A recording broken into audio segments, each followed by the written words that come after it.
E aí pessoal, tudo bem? Vamos aí para mais uma aulinha de língua portuguesa, tá bom? Na parte de linguagens. Espero que todos estejam bem. Lavem as mãos, usem máscara e procurem não sair de casa, tá bom? Gente, essas orientações servem para os parentes de vocês também, tá bom? Pessoal, hoje nós vamos chamar aqui um assunto muito importante na nossa unidade 2, página 36, tá bom? Espero que vocês estejam aí acompanhando e conferindo também no livro de vocês. Nessa página 36 e nessa página 37, nós temos aí uma imagem, né, de um homem aí na Serra da Mantiqueira, né? E quando nós falamos de serra, né, um homem aí olhando com a sua mochila tudo equipado, nós vamos falar das viagens, tá bom? Dos registros de viagem.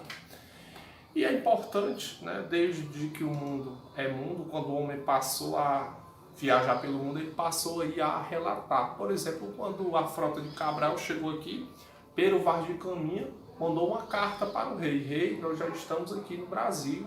Essa gente é muito gentil, né? São amistosos, andam com as vergonhas de fora, né? Então o Pero Vaz de Caminha ele mandou uma cartinha lá para o rei de Portugal, né? Dizendo que chegaram aqui. Gente, então registrar as viagens já é um ato, né? Já é uma ação comum desde muito tempo, tá bom? E aqui nessa unidade de vocês nós vamos tratar das crônicas de viagens. Ah, professor, mas o que é uma crônica de viagem? Bem, vamos começar por uma coisinha chamada narração, ou sequência narrativa. Eu acho que vocês já assistiram a aula de sequência narrativa. O que é narrar? Narrar é contar uma história, contar um fato, e a função social de uma narração é atrair a atenção do leitor, do ouvinte, né? A partir do momento que aquele texto ele atrai você para ele está sendo uma narração. E isso vai ter um lugar, vai ter personagens, vai ter um tempo, vai ter um narrador, né? Então isso é uma narração. Agora vamos para as crônicas de viagem. A crônica, gente, é uma narração que vai falar sobre o dia a dia, né? Uma narração cotidiana. E essa narração ela pode ser uma narração que possa ser real ou fictícia. Existem crônicas que são fictícias, né, que tem esse teor mais imaginário. Agora essas crônicas de viagens, não. Elas vão contar coisas que realmente aconteceram, viagens que aconteceram, né? E geralmente essas crônicas de viagem estão onde? Nos textos jornalísticos, né? Professor, qual seria a diferença entre um texto jornalístico e um texto não jornalístico? Para você entender melhor as suas atividades, que estarão concentradas nas páginas seguintes, na página 38, coloquem aí. Na página 38 nós temos algumas imagens aí, nós temos capas de revistas, nós temos aí fotos em alguns sites específicos, nós temos aí um livro da Cecília Meirelles, temos aqui a capa do Folha de São Paulo, que é um jornal. Então, os textos, as crônicas de viagens, elas estarão nesse suporte, tá bom? Nos livros, nas revistas, nos jornais, e elas vão falar justamente de coisas reais, de coisas que realmente aconteceram. É diferente de crônicas que tem um teor mais fictício, uma coisa mais fantasiosa. Então, essas crônicas de viagem, elas vão tratar justamente desses acontecimentos que as pessoas fazem desbravando terras desconhecidas ou terras conhecidas, né? Por exemplo, será que você conhece todas as cidades do Ceará, por exemplo? Muito bem, já é uma ótima oportunidade para quando tudo passar você falar com seu pai, com sua mãe: mamãe, papai, vamos desbravar o Ceará e conhecer. E daí você vai fazer os seus relatos, vai fazer a sua crônica, né, baseada nas viagens que você fez, né? Você vai relatar aí, tá bom? Então nessa página 38 nós temos esse primeiro contato com esses textos que falam sobre com esses suportes que falam sobre essas crônicas de viagem, tá bom? Aí na página de vocês, na página 39, vocês têm aí uma manchete do Folha de São Paulo, né? Manchete não, desculpa, vocês têm uma coluna aí no Folha de São Paulo, em que aparece o Zeca Camargo, né? O autor cronista, né, que relata suas viagens dentro dessa sequência narrativa, usando as crônicas, tá bom? Falando ainda em sequência narrativa, pessoal, a sequência narrativa, como todo texto, tem começo, meio e fim. Então, quando você fala de narração, você fala de crônica, você tem já em mente, já deve ter em mente essa sequência de fatos. Primeiro ele chegou na serra, depois ele consultou a sua bússola para saber qual o caminho seguir e tal. Então, existe toda uma estrutura, tanto textual, né, na parte material, como também de sentido, na hora que você vai escrever, tá bom? Então, passando aí, passando. Aí na página de vocês, na página 41, fala de hipótese. Gente, toda vez que vier a palavra hipótese nesse livro de vocês, nós vamos falar de algo aí que pode ou não acontecer. Uma hipótese. Suponhamos que amanhã chova, não sairei de casa. Então a hipótese é uma suposição que pode ou não acontecer. Vai depender do contexto, vai depender do contato que você tem com esse texto, vai depender do que o texto está dizendo, a concepção que você está tendo e a resposta que ele quer. Então, essa mistura, esse emaranhadozinho aí, tá bom? Então, prosseguindo. Pronto, gente, tem uma coisa aqui muito importante que eu quero conversar com vocês, que fica na página 43.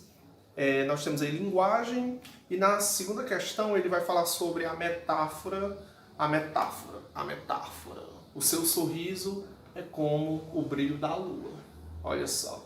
Então, a metáfora, as comparações são figuras de linguagens que, dentro de um determinado conjunto de palavras, tem um significado por trás dela. Por exemplo, professor, não complique, explique, vou explicar. Eu digo assim, ó, a nossa amizade, a minha e a sua, é uma amizade de fachada. Gente, a amizade de fachada, é uma amizade que tem uma parede entre nós, ou seria uma amizade de mentira, uma amizade falsa? Então, uma amizade de fachada é uma metáfora que quer dizer que nossa amizade ela não existe, a nossa amizade ela é bagunçada, ela é embaçada, é mais ou menos assim, entendeu? Então, aí vocês vão ter a metáfora, que é justamente um conjunto de palavras que quer representar algo, né? E a comparação é quando você compara uma coisa mediante a outra. Ele é tão alto quanto o seu pai. Isso aí é uma comparação. É tão alto quanto seu pai, como seu pai, e assim vai. Então, a comparação e a metáfora, elas são duas figuras de linguagens que nos ajudam também a compreender e a produzir esses textos também, tá bom? E a interpretar, tá bom? Vamos lá, vamos passando para não enganchar. Vamos lá.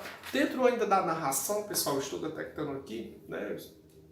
Aproveitando o embalo, dentro da narração nós temos os narradores. Mas, professor, o que seria o narrador? O narrador é aquela pessoa que narra muito bem, que conta a história. Esse narrador, ele pode ser um narrador em primeira pessoa, ele pode ser um narrador em terceira pessoa. Quando esse narrador ele está em primeira pessoa, ele pode ser o protagonista, aquela pessoa que vai fazer aquilo. Ele pode ser uma testemunha, né? Ele está falando porque ele observou. Esse narrador ele pode ser em terceira pessoa, quando eu uso ele, né? Naquele dia eles estavam lá. Naquele dia tudo aconteceu. Então esse narrador em terceira pessoa, né, ele pode participar ou não, né? Ele pode ser protagonista, ele pode ali participar daquele ato, como ele não pode participar. Aí, para você não confundir, o narrador em primeira pessoa, ele mesmo, quando ele é protagonista, ele está praticando as ações. Eu viajei para o Crato, lá do Crato eu conheci o Padre Cícero, eu conheci o parque ecológico, eu conheci muita coisa lá no Crato. Isso é uma narração em primeira pessoa. Agora, em terceira pessoa, eles foram ao Crato. Eles foram ao parque, conheceram toda a cidade, conheceram as igrejas, conheceram os centros, e etc, etc, etc. Então, a gente está em terceira pessoa, tá bom? Então, quando vocês forem resolver as atividades de vocês, vocês devem atentar também para os narradores. Então, uma narração ela vai ter o narrador, vai ter o tempo, vai ter o lugar e vai ter os personagens, tá bom? Então, gente, no mais, é isso, tá bom? Essa nossa aulinha, ela é super sussa, ela é super tranquila, ela é super fácil, tá bom? É interessante também, quando se fala em tempo, nós lembrarmos de advérbios. Os advérbios são as palavras que vão modificar o sentido do verbo, do adjetivo e do próprio advérbio, né? Então, o advérbio, ele modifica verbo, adjetivo e o próprio advérbio. Então, os advérbios de lugar, aqui, ali, acolá, né? Os advérbios de tempo, hoje, amanhã, depois, eles ajudam também e eles estão presentes nas crônicas de viagens, pessoal. Porque quando eu falo de crônica de viagem, eu estou falando de um lugar que eu fui num determinado tempo, num tempo certo, num tempo correto, aconteceu de verdade, não é ficção, tá bom? Então vocês devem atentar para esse joguinho também, com os advérbios, né? Esse jogo que há entre as crônicas de viagem e os advérbios, tá bom? Então, gente, no mais, é só isso. Quem tiver alguma dúvida, manda para mim lá no Classroom, né? Eu tô até chique falando a vocês no Classroom lá, Classroom cá, professor Classroom, né? Então, eu quero que vocês atentem sempre para isso. E qualquer dúvida, gente, é só chamar, é só declarar que eu estarei lá, tá bom? Então, um abração.